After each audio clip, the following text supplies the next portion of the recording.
Hello, guys. Welcome back to the Play On Podcast.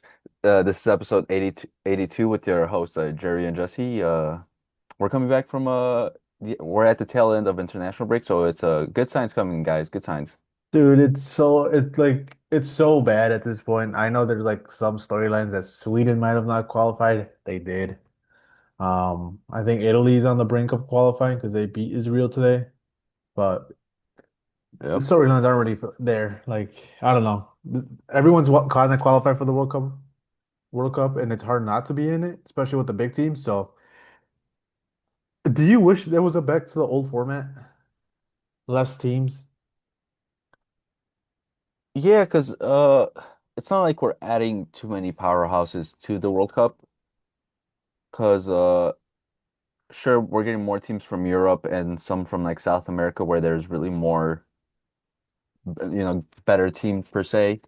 But yeah, we're just also adding other teams from other regions who more likely than not don't have like outstanding teams that are basically just there as like a participation trophy because they're just gonna show up and basically gonna give a huge goal difference to like big teams more Hmm. likely than not, and it doesn't really affect the overall standings too much. Sure, Yeah. it'll be cool if like there's a cool storyline where like they pull an upset and things like that, but more likely than not, they're not gonna do it.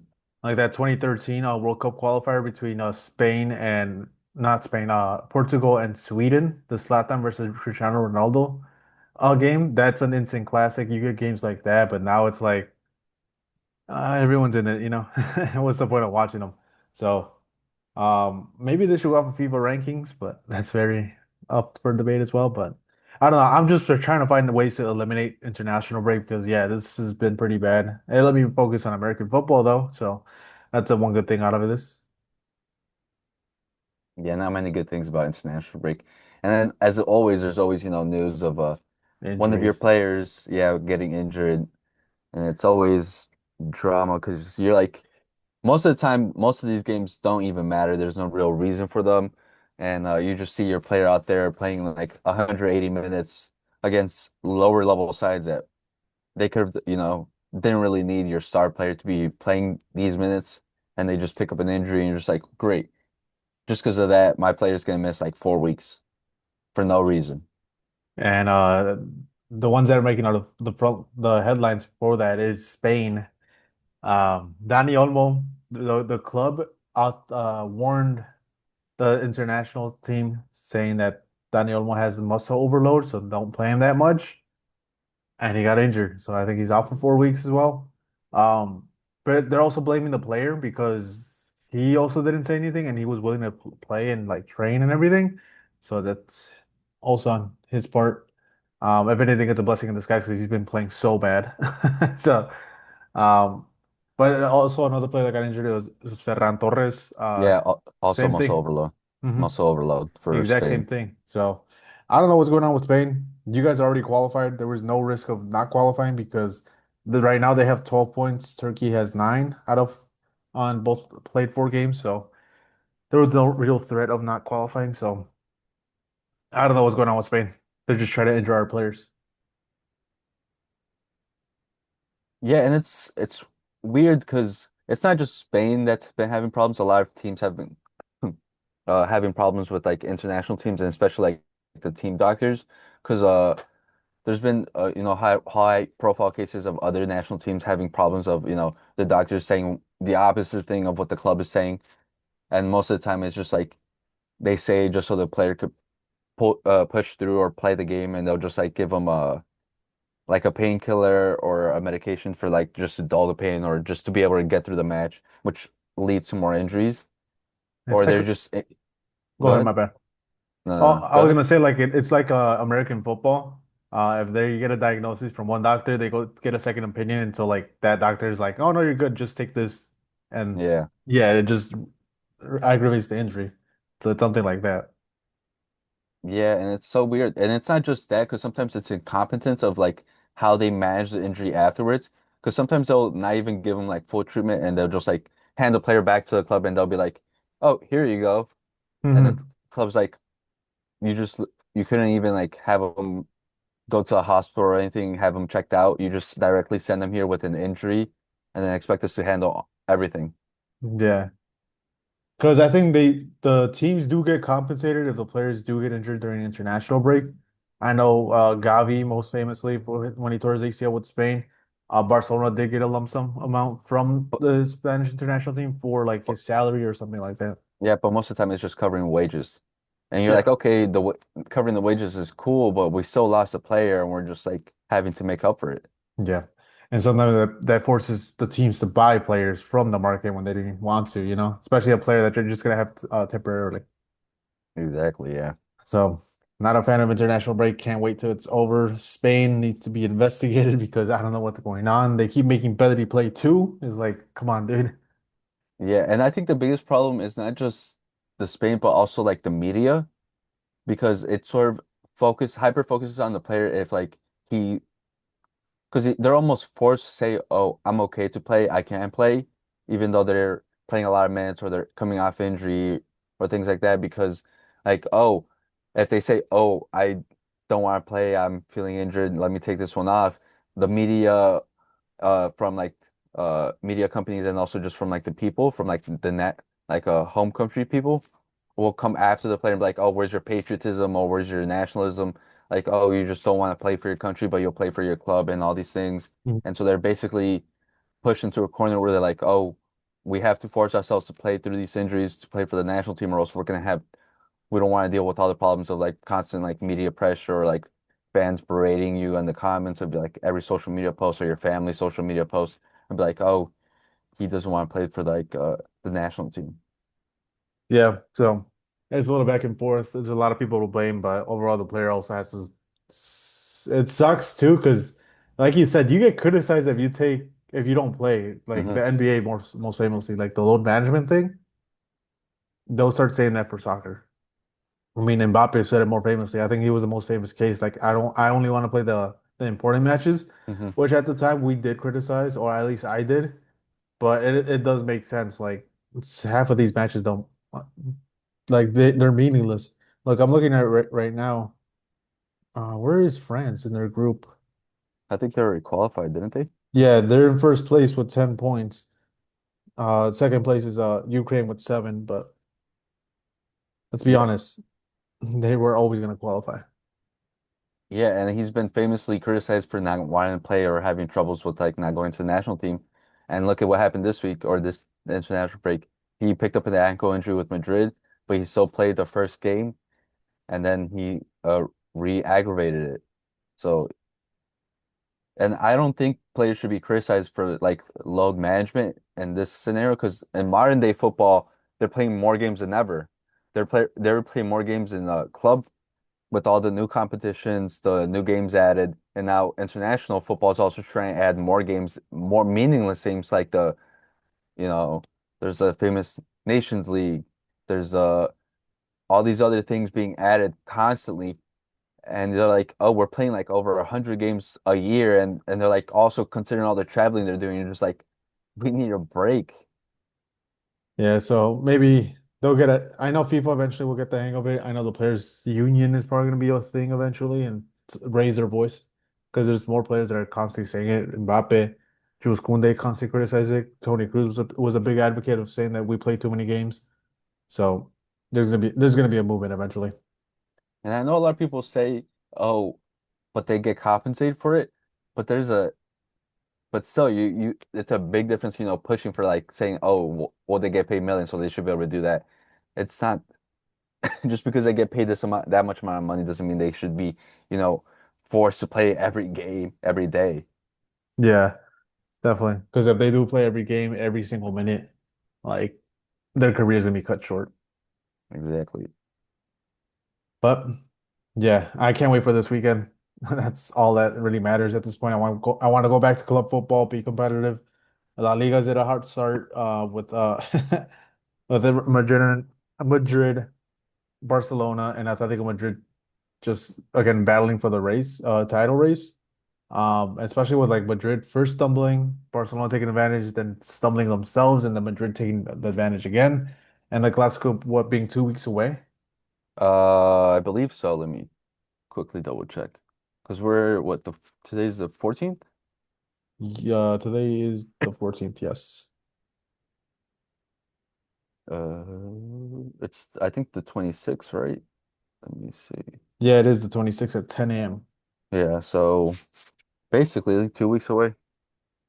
So there's a lot to play for. Barca has a lot of key players that are down. Lewandowski injured, Ferran with the muscle injury. Same thing with muscle overload. Same thing with Dani Olmo. Is set to be back. Same thing with Rafinha for the Clásico. But Juan Garcia doesn't look like he's going to be back in time for the Clásico. So how long is Mbappe out for? They're saying he should be back for Getafe, but I don't think they'll push him because we have Juventus midweek. So I'd rather them just rest him against Getafe and then have him ready for Juventus and then Barca. Because it's just basically like a bone bruise. It's just Mhm. pain. It's not like it's like it'll get worse, but it's like it'll just hurt a lot. So I'd rather just have him rest and have that fully recovered because, No, you should play. You should play every game, Jesse. Every minute. He gets paid millions. But no, it's gonna be an interesting week. Yeah, it's so funny because yeah, they have international break, leagues back. Then in midweek you have the Champions League, and then they have to go and play the Clásico. But Barca has an easy one. They have Olympiacos at home, so they don't have to travel. Whereas Madrid, they don't have to travel either, but they have Juventus, who's on the yeah. rise. Oh, also speaking about Champions League, did you see they announced a new format that's gonna happen in 2027, 2028, I think? Basically, they're adopting another US sport format. So for the Champions League to try to attract more games, they can have a standalone game on Tuesday. So like I guess like the big match on Tuesday and Like a then have Monday Night games, Football and Thursday Night Football. yeah, like a standalone game on Tuesday nights and then on Wednesday and Thursday the rest of the games. That's insane. Yeah. Just to keep on copying like the US format. That is literally insane. Like, so they're gonna add an extra day. So, Mm-hmm. well, you already know it's gonna be the big teams. So Madrid, Yeah. we expect Madrid, Barcelona, just to be scheduled like every, at least they're gonna at least have like two games like that, and it's gonna mess up the whole schedule for them. So, Mm-hmm. you know, why do But they have to keep revolutionizing that? yeah, but what I sure like for the Champions League, but what is this gonna mean for like Europa and Conference League? Because they're already on the back burner. Now you're gonna have to compete with like viewership with the Champions League on the same day. Like it's gonna completely lower the viewership completely for those two competitions because Yeah, definitely. no neutral's gonna want to prefer watching that over the Champions League. Yeah, especially like because there is that benefit of having the Europa League and Conference League on Thursdays because if you do want to watch a football match, you look for a specific match that you want to watch, you know? Hmm. So yeah, it's gonna take away so many games and so many viewership and everything. Because yeah, even some of the lower league sides, maybe if there is like for some reason uh what is it, Madrid versus Liverpool game on a Thursday, you're gonna want to watch that. Even the fans of like what would you say, a Leverkusen? I don't know, they're in the Champions League. A Celtic or whatever, like a team that's in the Europa League, Braga, that their fans are still gonna want to watch that game as well. So they're gonna have to probably dual screen it, something, but it's bad. It's bad. Yeah, it's gonna lower the viewership for them where it's only can be like their hardcore fans watching those games. And then to make matters worse, one of the privileges of the Champions League is that they were playing Tuesday and Wednesdays. They would get more time for like their weekend game where they could, rest up and not have to worry about, traveling and then traveling back and then a day later or 2 days later playing a game. Now that's completely gone if they're playing on Thursdays.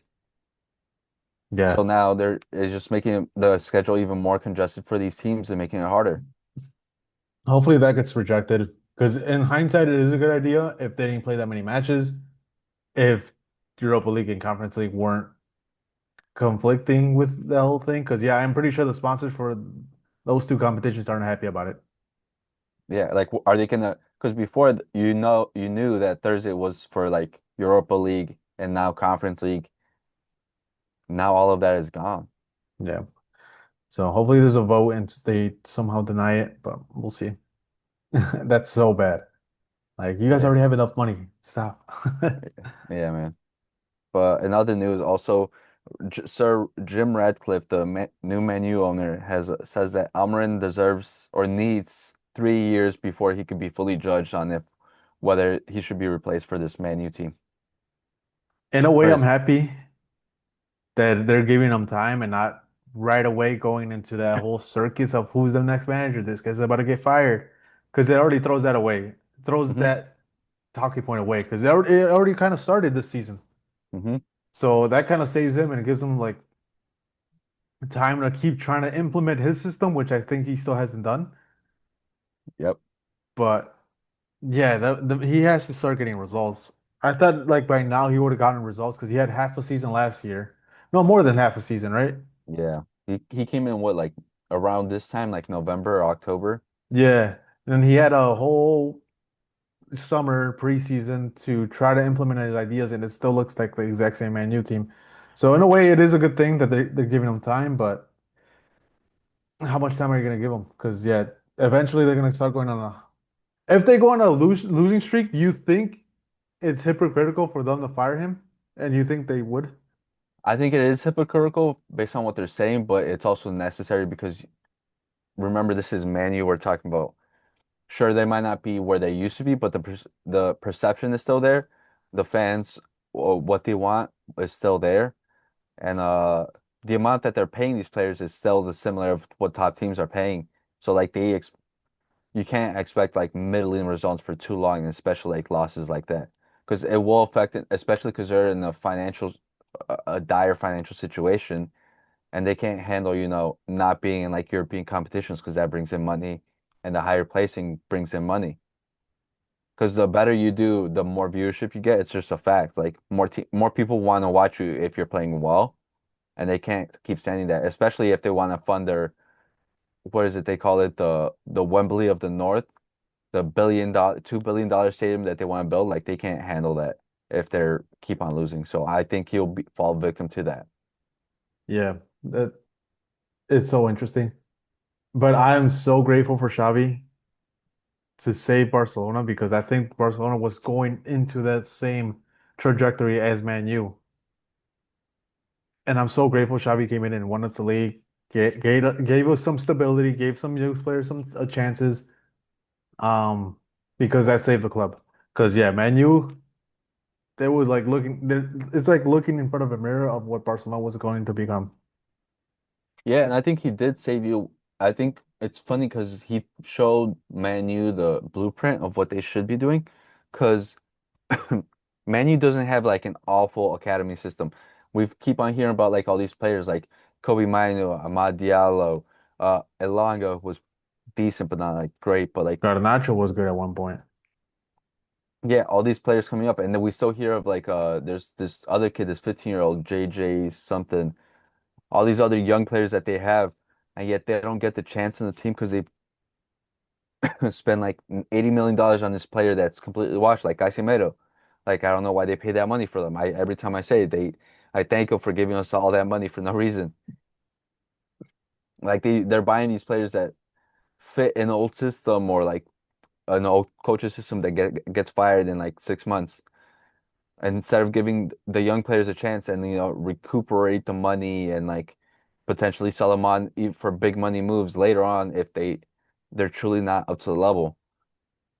But Yeah. they don't, like, their squad's not littered with academy players like you see what teams in their situation should be. Yeah, and that's where they could actually even take advantage of other academies, because not everyone from Chelsea is going to be happy. Like that academy is littered with talent, and you We always see them coming out. Yeah, and And they're there's like they're players that aren't happy like being there because they constantly buy more players, so they could swoop up and take them and play them. Cole Palmer being one of them. well, uh Man City. Well, yeah, he was in the Man City academy, but like that situation too, like he Yeah. didn't care. Pep Guardiola did guarantee him some minutes, but he so it didn't it wasn't anything because Man U has the luxury of being able to like promise starting time and multiple minutes for young players, but I don't know why they want to buy like these 28-year olds that are good, but they're not going to pay dividends. Yeah, it's a bad situation that I feel like they just dig a hole deeper every time every year. It just gets on deeper and deeper. Yeah, so hey, Man U fans, we'll talk in 3 years to see how Almorine's tenure was, If he even lasts that long. if he lasted that long. So yeah, but again, Oh, I'm happy they're giving him time. yeah, but I still feel like I wouldn't be surprised if he gets sacked this year, especially with fan perception already basically turning on him. Because I Hmm. know a lot of them don't like him. So I wouldn't be surprised. Yeah, and we got to see how long he could keep that locker room intact. Again, Bruno was already flirting with going to Saudi. So, and if you lose your captain, it's gonna be chalked. And yeah, losing that locker room would probably be the end of him right away. Yeah. In other news, we have news on the new World Cup ball, the Trionda. You said it's like the Jambulani. Yeah, reports are coming out that it's the most uncontrollable ball since the Jabulani. The science behind it is that they both are based on the tetrahedron. So it's basically four sides and it's a perfect sphere. So which means it becomes uncontrollable in the air, which means it should be a fun time for goalies, trying to figure out where that ball is going. Hey, listen, 2010 World Cup, Fire. one of the best World Cups. Great memories, my childhood right there. Great songs. So hopefully this year we have some great songs as well.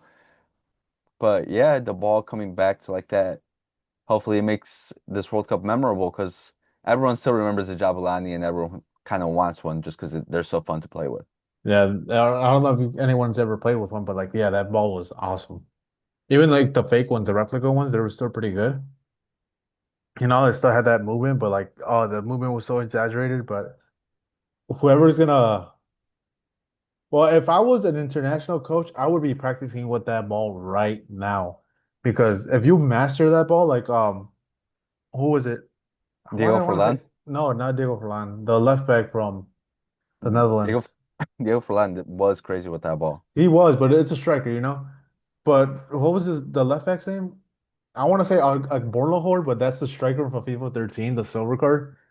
But he was a coach for oh my God, a Netherlands team. I think was it Feyenoord at one point? Van Bommel? Yeah, Van Bommel. Is it? I just a name that popped into my head. I don't know if that's I right. think no, I don't know. But it was a Netherlands. Look it up.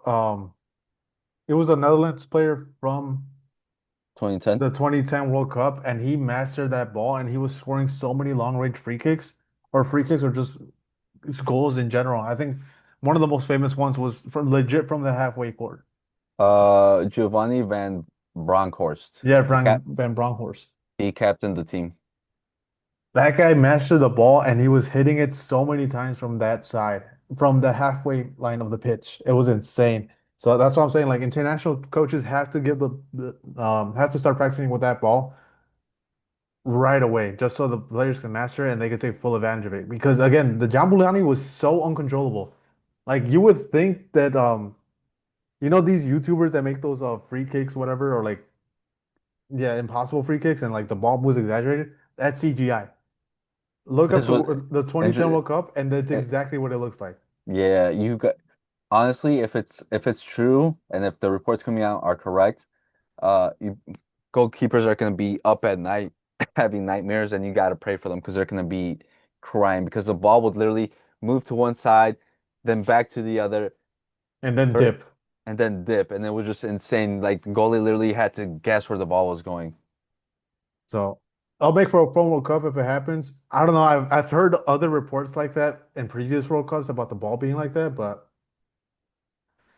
yeah, we'll see when it comes. Because I had the Brazuca. I think it's at SP's house still. I don't know what happened to it. I think I left it over there. But that ball was interesting. It wasn't like the Jambulani where like it moves a lot, but it dips, if anything.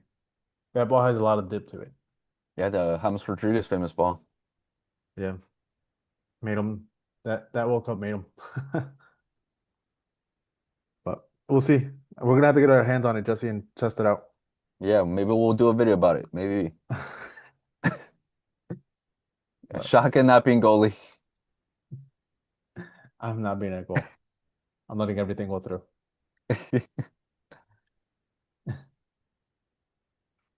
Want to move on to the weekend matches? Yes, please.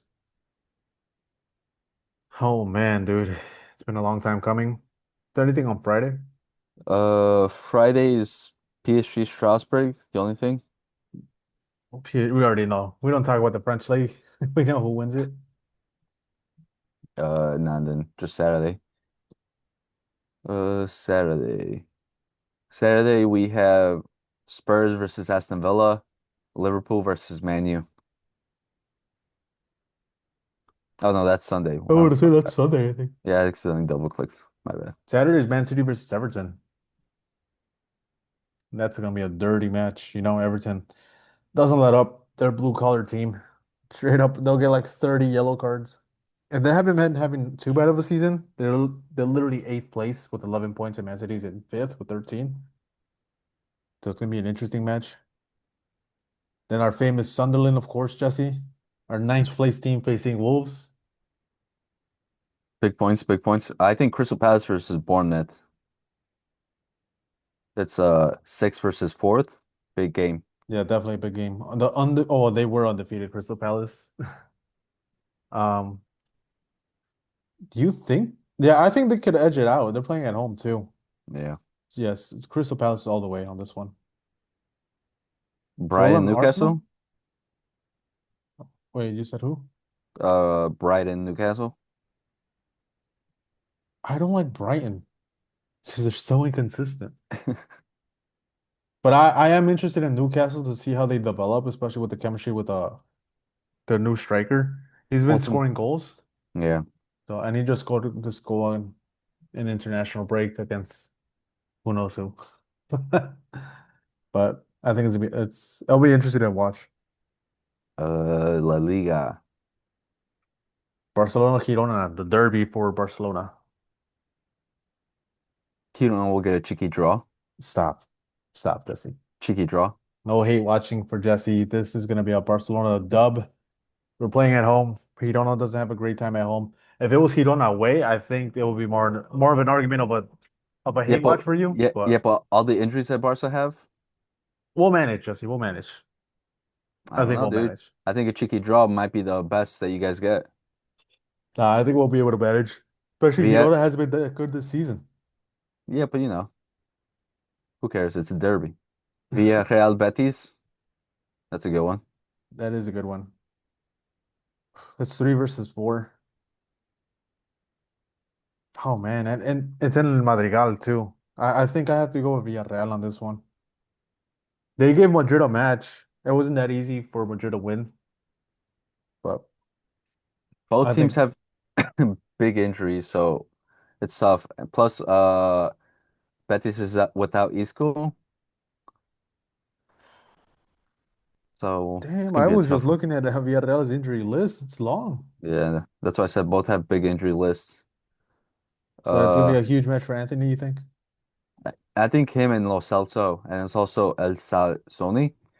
They're big players, but I think I'll give it to them. I'll give Betis a win. I'll go with Villarreal for now. So otherwise proven guilty, I'll go with the home team. Villarreal or Athletic Madrid, Osasuna.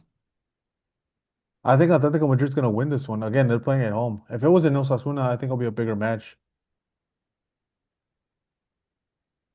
Budimir is dangerous. Did you know he's Croatian? I had no idea. Yeah. This whole time I thought he was Spanish, a Spaniard. I don't know why. It's funny. Serie A is Roma versus Inter Milan. They're playing in Roma. I haven't really heard too many things about Roma this season. They're a good, solid team. Yeah, I was gonna say they're in second place. They're 3 points ahead of Inter. Yeah. Their goalie's really good. Sivlar, he came from, I want to say Benfica. He's really good. I wouldn't be surprised if he gets a money move. Yeah, don't you remember this is the Benfica keeper that messed up the one game? Well, he had a huge error and like tried to grab the ball and he like went inside with the ball. And that was Yeah, like the image of Lukaku consoling him. yeah. So shout out to Roma taking advantage of that situation and just getting the keeper on Yeah, the low. he's good. Because yeah, he was very promising, right? And that kind of like tore him down a bit. Hmm.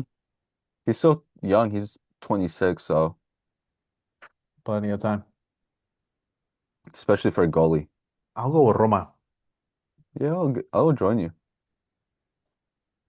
Their classic, Bayern versus Dortmund.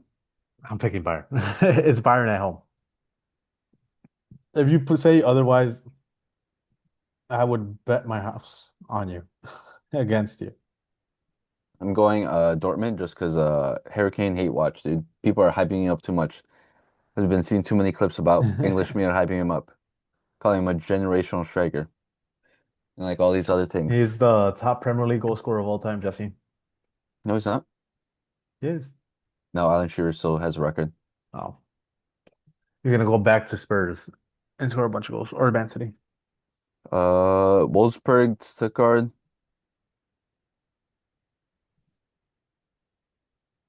No. Wolfsburg is kind of having a bad season. We just go to Sunday. Yeah. The one you mentioned, Tottenham versus Aston Villa. Gotta go with Tottenham. Yeah, Aston Villa's having a shocker of a year after last year.